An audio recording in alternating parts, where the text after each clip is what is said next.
8-10 வருஷம் ஏகப்பட்ட அவஸ்தையப்பட்டுட்டாங்க. இப்போ தான் அவங்க வாழ்க்கையில் அவங்களுடைய ஃப்ளைட் இப்போ தான் ரன்வேல ஓடிட்டுருக்கு. ஸோ இன்னும் டேக் ஆஃப் ஆகிற நேரம் தான் இப்போ அவங்களுடைய வருமானம் அப்படியே இரட்டிப்பாகக்கூடிய நேரம் வருது. ஆரோக்கியம் மற்றும் எதிரிகள், இந்த 2 விஷயந்தான் அவங்களுக்கு ஜாகிரதையாக இருக்கணும்.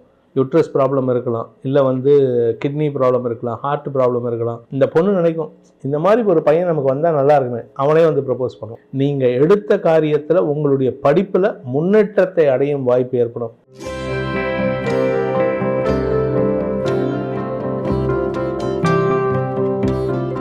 அப்படியே நம்ம அடுத்த ராசிக்குள்ள போயிடலாம். அடுத்த ராசியான துலாம் ராசிக்கு இந்த சனி பெயர்ச்சி எப்படி அமையும்? துலாம் ராசியை பொறுத்த வரைக்கும் கிட்டத்தட்ட லாஸ்ட் ஒரு 8-10 வருஷம் ஏகப்பட்ட அவஸ்தையப்பட்டுட்டாங்க. இப்போ தான் அவங்க வாழ்க்கையில் அவங்களுடைய ஃப்ளைட் இப்போ தான் ரன்வேல ஓடிட்டுருக்கு. ஸோ இன்னும் டேக் ஆஃப் ஆகிற நேரம் தான் இப்போ. So their time has just started. 10 வருஷமா ஓடி ஓடி களைச்சு போயிருப்பாங்க. 10 வருஷம் ஓடினது என்ஜின் ஸ்டார்ட்டே ஆகலை, அவங்களுக்கு வண்டி ஓடவே இல்லை, ஓடிட்டு தான் இருக்குது. அதுவும் 10 பேர் தள்ளி விட்டால் தான் ஓடிட்டுருக்கு. அவங்களால வாழ்க்கையில் ஏற்றத்தையே பார்க்கல. இப்போ இந்த 2025 சனி பெயர்ச்சிங்கிறது அவங்களுக்கு பெருத்த வளர்ச்சியை தரக்கூடிய நேரம். அவங்களுடைய லைஃப்பில் ஒரு முன்னேற்ற பாதை. இத்தனை நாள் அவங்க ஒரு மாதமான ஒரு 50,000 சம்பளம் அப்படின்னு சொன்னால் 50,000 வருமானம் வருது. ஒன்றா தொழில் மூலமாகவோ இல்லை வியாபாரம் மூலமாகவோ இல்லை வேலை மூலமாகவோ 50,000 சம்பளம் வந்துட்டுருக்குன்னா இப்போ அவங்களுடைய வருமானம் அப்படியே இரட்டிப்பாகக்கூடிய நேரம் வருது. டாப் ராசிகளில் ரிஷபத்துக்கு அடுத்தது, மிதுனத்துக்கு அடுத்தது, கடகத்துக்கு அடுத்தது இந்த துலாம் ராசி. ஸோ நல்ல நேரம் ஆரம்பித்து விட்டது. 6ஆம் இடத்துக்கு வர்றதுனால ஆரோக்கிய விஷயத்தில் மட்டும் கவனமாக இருக்கணும். ஆரோக்கியம் மற்றும் எதிரிகள், இந்த 2 விஷயந்தான் அவங்களுக்கு ஜாகிரதையாக இருக்கணும். குடும்பத்தில் இருந்து வந்த மந்தத்தன்மை விலகி குடும்பத்தில் குழந்தைகளுடைய திருமணம், குடும்பத்தில் குழந்தை பாக்கியம் ஏற்படுதல், இப்படி நிறைய நல்ல விஷயங்கள் நடக்கிறதுக்கு உண்டான காலகட்டம் இப்போ இந்த சனி பெயர்ச்சி. பொதுவாக சனி பகவான், ராகு, கேது, செவ்வாய், இந்த கிரகங்கள், சுக்கிரன், இந்த கிரகங்கள்லாம் சுக்கிரனை விட மற்ற கிரகங்கள்லாம், சுக்கிரன் கூட 6ஆம் இடம் வரக்கூடாது. இந்த கிரகங்கள் சனி, ராகு, கேது, செவ்வாயெல்லாம் 6ஆம் இடத்துக்கு வந்தால் வளர்ச்சி இருக்கும். அந்த வளர்ச்சியை சந்திக்கக்கூடிய நேரம் தான் துலாம் ராசிக்கு இப்போ வந்திருக்கு. ஸோ அவங்க ஆசைப்பட்ட விஷயங்களை நடத்தி பார்க்கக்கூடிய யோகமான காலம். குழந்தை பாக்கியம்னு முன்னாடியே சொல்லிட்டீங்க, குடும்ப தலைவர்களுக்கு எப்படி இருக்கு? குடும்ப தலைவர்களை பொறுத்த வரைக்கும் 6ஆம் இடத்துல இருக்கிறதுனால வீட்டில் நல்ல விஷயங்கள் நடக்கிறதுக்கு உண்டான யோகம். அதுவும் இப்போ ராசிக்கே குரு பார்வை வர்றதுனால இவங்களுடைய ஆரோக்கியத்தில், உடம்புல, குடும்ப தலைவிகளுக்கு உடம்பு படுத்தின்னு இருக்கும், உடம்புல பிரச்சனை இருக்குது, யூட்ரஸ் ப்ராப்ளம் இருக்கலாம், இல்லை கிட்னி ப்ராப்ளம் இருக்கலாம், ஹார்ட் ப்ராப்ளம் இருக்கலாம், கழுத்து வலி, கை வலியெலாம் இருக்கும். இது எல்லாத்தையும் மருத்துவ ரீதியான தீர்வுகளை தரக்கூடிய காலகட்டம். ஸோ உடம்புல வியாதிக்கு விமோசனம் கிடைக்கக்கூடிய நேரம் இது. ஸோ அதனால் குடும்ப தலைவிகளுக்கு உடல் ஆரோக்கிய முன்னேற்றம் ஏற்படும். குடும்பத்தில் இருந்த எதிர்ப்புகள் குறையும்.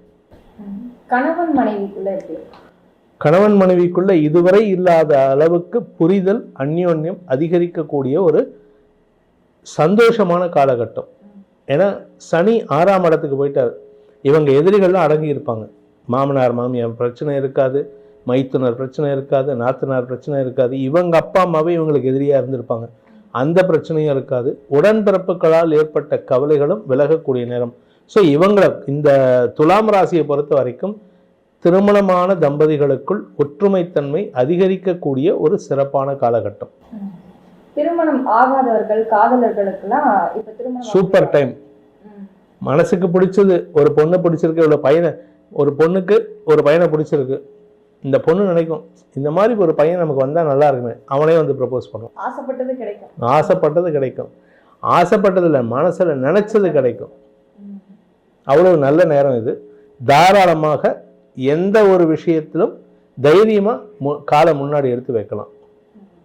ஸோ ஒரு எதிரையும் முன்னாடி நிற்பாங்க. இவங்க ஏதாவது ஒரு விஷயம் நடக்குது அப்படின்னா, ஆஃபீஸில் ஏதாவது ஒரு பிரச்சனையா, இவங்க தான் முன்னாடி போய் பேசுவாங்க.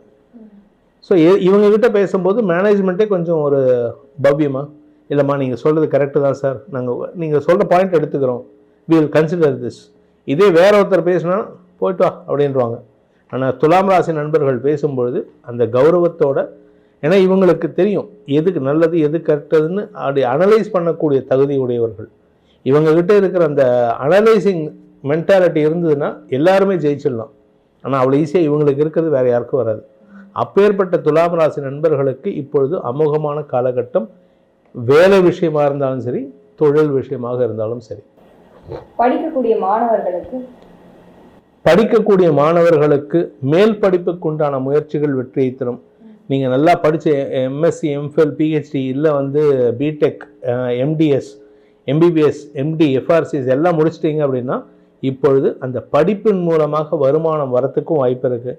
இல்லை சார் நான் இப்போ தான் 10th முடிச்சிருக்கேன் அப்படின்னா நீங்கள் எடுத்த காரியத்தில் உங்களுடைய படிப்பில் முன்னேற்றத்தை அடையும் வாய்ப்பு ஏற்படும். நீங்கள் ஆசைப்பட்ட படிப்புக்காக ஃபாரின் போகிறதுக்கு வாய்ப்பு இருக்குது. நான் அதான் கேட்கலான்னு வந்தேன். வேலை தேடுபவர்களாக இருக்கட்டும், இல்லை வெளிநாட்டுக்கு போகணும்னு நினைக்கிறவங்களுக்கு தாராளமாக இட் இஸ் டைம். ஒன்றுமே இல்லையா, நீங்கள் 50 வயசு ஆகிடுது சார், இல்லை 60 வயசு ஆகிடுது, நான் ரிட்டையர்மெண்ட் ஆகிட்டேன், இப்போது டூருக்காகவாது ஃபாரின் போயிட்டு வருவாங்க. So foreign travel is like Gummidipoondi போயிட்டு வர மாதிரி இவங்களுக்கு இப்போ அந்த அளவுக்கு சர்வசாதாரணமாக போயிட்டு வரலாம். ஃபாரினில் இருக்கிறவங்க ஃபாரினில் வேலைக்காக போயிருக்காங்கன்னா இப்போ அடிக்கடி வந்துட்டு போகிற மாதிரி இருக்கும். வீட்டில் சுப விஷயங்கள் நடக்கும். குடும்பத்தில் அண்ணனுக்கு கல்யாணம், இல்லை தங்கச்சிக்கு கல்யாணம், இல்லை அண்ணன் வீட்டில் ஏதாவது விசேஷம் நடக்கும், கிரகப்பிரவேசம், இந்த மாதிரி ஏதாவது சுப விஷயங்களுக்காக ட்ராவல். அதனால் நிறையா செலவாகும், ஆனால் அதுக்கேற்ற வருமானமும் வரும். குரு சாதகமாக இருக்கார்.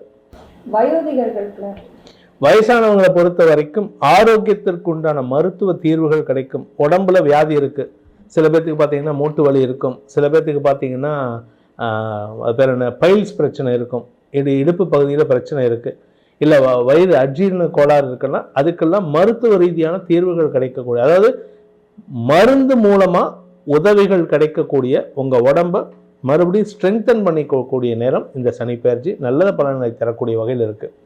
அதுவும் இந்த முதல் 6 மாதம் மே 2025 அக்டோபர் 25 உடம்புல இருந்த வியாதிக்கு தீர்வு கிடைக்கும். ஏன்னா குருவும் ராசியை பார்க்குறாரு. ஸோ உடம்புல அப்படியே அந்த எப்படி எம்ஜிஆருக்கு தக தக தகன்ட்டு மின்றாருன்னு சொல்லுவாங்களோ அந்த மாதிரி மின்னக்கூடிய ஆற்றல் துலாம் ராசிக்கு இப்போ அமையக்கூடிய வகையில் இருக்குது. இப்போ அடுத்த கேள்வி என்னன்னு பார்த்தீங்கன்னா, இந்த அரசியல் சார்ந்த துறைகளில் இயங்கக்கூடியவங்க, இல்லை சமூகம் சார்ந்து இருக்கக்கூடியவங்களுக்குலாம் எப்படி? பொது வாழ்க்கையில் இருக்கிறவங்க நீங்கள் கேட்குறது, பொது வாழ்க்கையில் இருக்கிறவங்களுக்கு எதிரிகளால் ஏற்பட்ட தொல்லைகள் விலகும். ஏன்னா 6ஆம் இடத்துக்கு சனி வந்துட்டாரு. நீங்கள் நிறைய செலவு பண்ண வேண்டிய நேரம். இந்த செலவு உங்களுக்கு எதிரிகளை மௌனமாக்கும். ஸோ அது உங்களுக்கு நல்ல விஷயம். நீங்கள் எந்த ஒரு விஷயத்துக்காக பொது காரியத்துக்காக இறங்கி வேலை பண்ணுறீங்களோ அந்த பொது காரியத்தில் வெற்றியை சந்திப்பதற்கு வாய்ப்பு இருக்குது. ஏன்னா 3ஆம் இடத்தை சனி பார்க்குறாரு.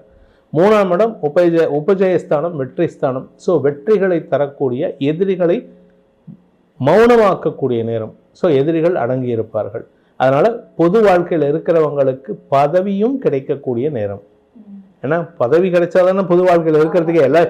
இப்போ பொது வாழ்க்கை வரதே பதவிக்காக தான் வராங்க. அது தாராளமாக கிடைக்கும்.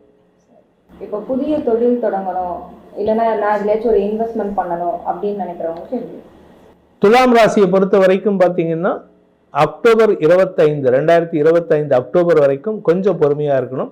அதுக்கப்புறம் குரு உங்கள் ராசிக்கு 10ஆம் இடத்துக்கு வராரு. அந்த 10ஆம் இடத்திலிருந்து உங்கள் ராசிக்கு 2ஆம் இடத்தை பார்ப்பதன் மூலமாக நீங்கள் இதுவரைக்கும் செய்த முதலீடுகளுக்கு உண்டான பண வரவு, அதாவது வருமானம் ஏற்படுகின்ற நேரம் அக்டோபர் 2025 டு நவம்பர். அதுக்கப்புறம் மறுபடியும் 2026 ஜனவரியிலேருந்து இந்த நடுவில் இருக்கிற காலகட்டம் நீங்கள் முதலீடு பண்ணக்கூடிய நேரம். ஸோ அந்த டைமில் தாராளமாக முதலீடு பண்ணி புது தொழில் துவங்கிறதுக்கு வாய்ப்புகள் இருக்குது. இந்த முதலீடுகள் நிலம் சார்ந்த விஷயங்கள்ல இருக்கலாமா? விவசாயம் சார்ந்து, நிலம் சார்ந்ததாக இருக்கலாம், வீடு சார்ந்ததாக இருக்கலாம், இல்லை ஏதாவது ஒரு மேனுஃபேக்சரிங் யூனிட் சார்ந்ததாக இருக்கலாம். நீங்கள் எதில் முதலீடு பண்ணாலும் உங்களுக்கு அது வெற்றியை தரும். உங்களுக்கு அது வருமானத்தை தரக்கூடிய வகையில் இருக்கும். நீங்கள் ஒன்றும் இல்லை, நீங்கள் மதுரையிலேருந்து தூத்துக்குடி போகிற ரூட்டில் எங்கேயாவது ஒரு இடத்துல லேண்ட் வாங்கி போடுங்க. அந்த இடத்த யாராவது ஒருத்தர் ஃபேக்ட்ரி கட்ட போகிறேன், அந்த இடத்துக்கு பக்கத்தில் எனக்கு பார்க்கிங் ஸ்லாட் வேணும் சார், உங்கள் ஃபேக்ட்ரி நான் குத்தகைக்கு எடுக்கிறேன் அப்படின்னு சொல்லிட்டு ஒரு பெரிய லம்சம் கொடுப்பாங்க. அதாவது அந்த இடத்துனால எந்த யூஸும் இல்லைன்னு தெரிஞ்சால் கூட அந்த இடத்துல இருந்து கூட வருமானம் வரத்துக்கு வாய்ப்பு இருக்குது. தொட்டதெல்லாம் சொல்லுங்க. எஸ். இவங்களுக்கான எதிர்வினை பலன்களே இல்லை. எதிர்வினை பலன்கள் அப்படிங்கிறது 6ஆம் இடத்துக்கு சனி வந்திருக்கிறதுனால எந்த ஆரோக்கியத்தை கொடுக்கிறாரோ அதே ஆரோக்கியத்தில் பிரச்சனையும் பண்ணுவார். எந்த எதிரிகளை அடக்கி ஆளக்கூடிய வகையில் கொடுக்கிறாரோ அதே எதிரிகளுடைய ஒற்றுமைத்தன்மை ஏற்படும். அதாவது எதிரிகள் கூட்டு சேருவார்கள். ஸோ எதிரிகள் நீங்கள் பகைச்சிக்கும் போது இப்போ வந்து எனக்கு நான் தான் துலாம் ராசி, இங்கே 4 பேர் இருக்கீங்க, 4 பேர்த்தையும் நான் பகைச்சிக்க போகிறேன்னா நீங்கள் 4 பேரும் கூட்டு சேரக்கூடாது. அதை எப்படி கட் பண்ணணும்னு தெரிஞ்சுக்கணும். எதிரியை பகைச்சிக்கிறது பெரிய விஷயம் கிடையாது. ஆனால் அவங்கள சேர விடாமல் பார்த்துக்கிறது தான் புத்திசாலித்தனம். அரசியலில் இது ரொம்ப முக்கியம். அப்படிப்பட்ட அரசியல் கைதேர்ந்து இருக்கணும் தான் இவங்க முயற்சி பண்ணணும். இப்படி இல்லைன்னா அரசியலுக்கு போகக்கூடாது துலாம் ராசி நண்பர்கள்.